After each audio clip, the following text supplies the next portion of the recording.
Have you ever noticed how quickly we normalize the strange? How rapidly the unsettling becomes background noise if we let it? I've been thinking about this a lot lately, about the things we choose to ignore, about the warnings we dismiss. It started with wind chimes.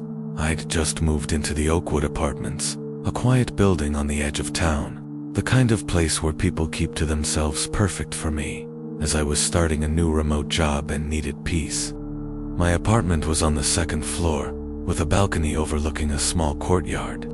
Nothing fancy, but it was mine.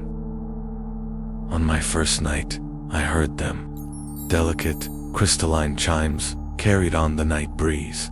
Beautiful at first, almost soothing. They seemed to come from the apartment directly across from mine. Through the darkness, I could just make out the silhouette of wind chimes hanging from my neighbor's balcony. I fell asleep to their gentle melody. The next morning, I decided to introduce myself to my neighbors, at least the ones close by. The tenant in 22, an elderly woman named Mrs. Calloway, welcomed me with homemade cookies. The couple down the hall, the Millers, invited me to their weekend cookout. But when I knocked on the door of the apartment with the wind chimes, apartment 24, directly across from mine, no one answered. "Oh, don't bother with 24, Mrs. Calloway told me later when I mentioned it. Her smile faltered just slightly. "I believe they work nights. Rarely see them at all." I nodded, thinking nothing of it. Night shifts can be rough. I'd worked a few myself. I could respect someone's privacy. That night, the wind chimes played again. Their melody was different somehow, less random, more purposeful. I stood on my balcony, staring across at apartment 24. The curtains were drawn, no lights visible inside, just those wind chimes, swaying in a breeze I couldn't feel. A week passed. I settled into my new job, my new routine. Each night, the wind chimes sang me to sleep. I began to find them comforting in their consistency. Sometimes, I'd catch glimpses of movement behind the curtains of 24, a shadow passing, nothing more. Once, I thought I saw someone standing on their balcony in the pre-dawn hours, but when I looked again, only the wind chimes remained. During my second week, I noticed something odd. The wind chimes moved even when there was no wind. On perfectly still nights, they would suddenly erupt into frantic motion. Their sound more like warning bells than the gentle tinkling I'd grown accustomed to. One night, I awoke at 3:17 a.m. The digital clock by my bed cast a red glow across my room. The wind chimes were silent, the first silent night since I'd moved in. I got up to get some water, and as I passed my balcony door, I froze. A figure stood on the balcony of 24, perfectly still, facing my apartment. I couldn't make out any features, just a dark silhouette against the night sky. I stepped closer to my window, squinting to see better. The figure didn't move, didn't seem to breathe. Just as I was convincing myself it was a trick of the light, a coat rack perhaps, or my imagination running wild at 3 in the morning, the figure raised one hand and pointed directly at me. I recoiled from the window, heart hammering.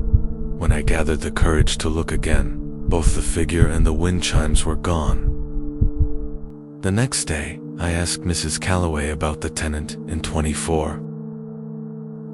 "They keep to themselves," she said with that same faltering smile. "Been there for years, long before I moved in." "Have you ever seen them?" I pressed.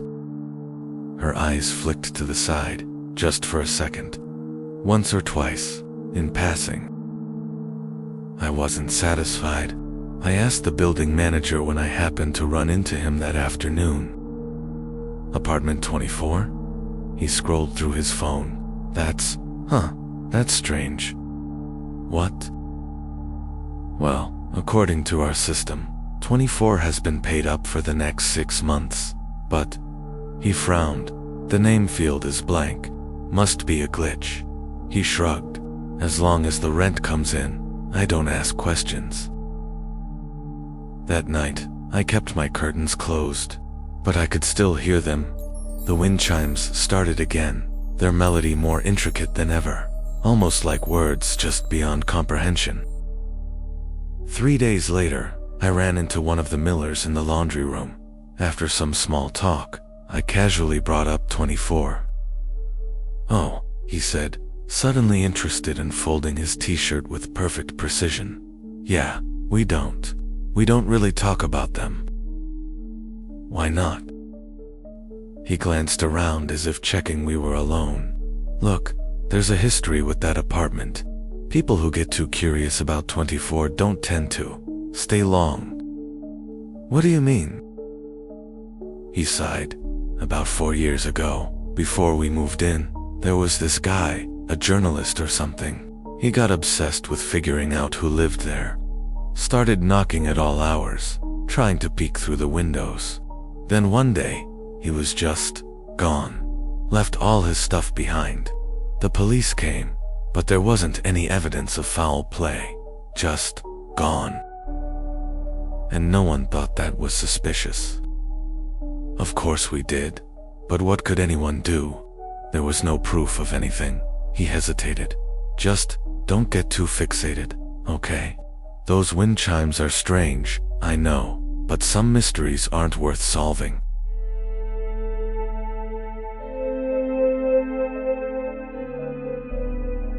That night, I lay awake, listening to the wind chimes. Their melody had changed again, more urgent, almost frantic. I checked my phone. 3:16 a.m. Suddenly, they stopped. The silence was worse than any sound. I held my breath, straining to hear even the faintest tinkle of metal against metal. Nothing. Then, a knock at my balcony door. It was impossible. I lived on the second floor. There was no way anyone could be on my balcony unless they'd climbed up from below or crossed over from 24 somehow. The balconies were separated by at least 6 feet of open air.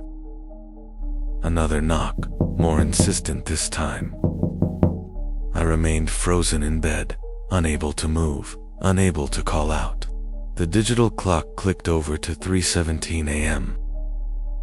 A third knock, so forceful I heard the glass rattle in its frame, summoning every ounce of courage. I reached for my phone to call 911. My fingers fumbled with the screen, but before I could dial, a notification appeared. One new message from unknown number. With trembling fingers, I opened it. "Let me in." Another message. "I know you can hear me." A third. "People who get too curious don't stay long." I threw the phone across the room and buried myself under the covers like a child, as if cotton and polyester could protect me from whatever waited outside. Eventually, mercifully, I must have fallen asleep from sheer exhaustion. When morning came, I cautiously approached my balcony door. No sign of disturbance, no scratches on the glass, no footprints. Across the way, the wind chimes hung innocently from 24's balcony rail, swaying gently in the morning breeze. I checked my phone. No mysterious messages. Had I dreamed the whole thing? That day, I decided I'd had enough. I called my landlord and gave my 30-day notice. I'd break my lease if I had to, pay whatever penalty. I just needed to get out. "That's unfortunate," he said, sounding genuinely disappointed. "May I ask why?" I considered telling him about the wind chimes, the figure, the knocking, but what proof did I have? I'd sound insane. "Just not a good fit," I said. "Well, we require written notice. Stop by the office and fill out the form when you get a chance." After work, I went to the leasing office. The clerk handed me a simple one-page form. As I filled it out, I noticed a filing cabinet behind her desk. Each drawer was labeled with apartment numbers. "Excuse me," I said, I'm just curious, how long has the tenant in 24 been in the building? She glanced at the cabinet, then back at me. I'm not sure. Let me check. She walked over and pulled open the drawer, labeled 2235. After flipping through the files, her brow furrowed. That's strange. What? There's no file for 24. My mouth went dry. How is that possible? She shrugged. Clerical error, probably. Or maybe it's in another drawer. But I knew better. There was no file because there was no tenant. At least, not in the conventional sense. That night I packed my essentials. Whatever was happening, I wasn't staying another night. I'd sleep in my car if I had to. As I stuffed clothes into a duffel bag, the wind chimes started again, louder than ever before, their melody frantic, almost pleading. I forced myself to look out the window. The wind chimes on 24's balcony were practically horizontal, whipped by a wind that affected nothing else. Behind the curtains of 24, lights flickered, the first time I'd ever seen lights in that apartment. My phone dinged. A new message from an unknown number. Don't go. I'm lonely. Another message. Everyone leaves eventually. A third. But I make sure they remember me first. I grabbed my bag and ran for the door. As I wrenched it open, I came face to face with Mrs. Calloway, her hand raised to knock. "Oh," she exclaimed, clearly startled. I just wanted to check on you. I heard noises." I tried to push past her. "I have to go." She grabbed my arm with surprising strength for a woman her age. "You've been asking about 24. I nodded, still trying to pull away. Her voice dropped to a whisper. "I was like you once, curious. I heard the wind chimes, saw the figure." Her eyes darted to the side, checking the empty hallway. But I learned to look away, to pretend. That's how you survive here. "What is it? Who's in 24? Her grip tightened. No one, everyone, those who noticed too much, those who couldn't stop looking. Her eyes met mine, suddenly clear and frightened. "Don't leave tonight. It's watching, waiting." For what? For you to make a choice. Stay and learn to ignore it, like the rest of us. Or leave, and... Her voice trailed off. "And what?" I demanded. "Take something of it with you." I broke free from her grip and ran. Down the stairs, through the lobby, out into the parking lot. My car was where I'd left it. I fumbled with my keys, hands shaking so badly I could barely hit the unlock button. As I slid into the driver's seat, I glanced back at the building one last time. Every balcony was filled with people. Mrs. Calloway, the Millers' faces I recognized from passing in the halls, all watching me silently. And on the balcony of 24, a single figure stood. In the darkness, I couldn't make out any features, but I could feel its eyes on me. The wind chimes hung motionless beside it, despite the strong wind that had picked up. I started the car and drove. I didn't stop until I was 3 towns over, checked into a motel under a false name. I didn't sleep that night, or the next.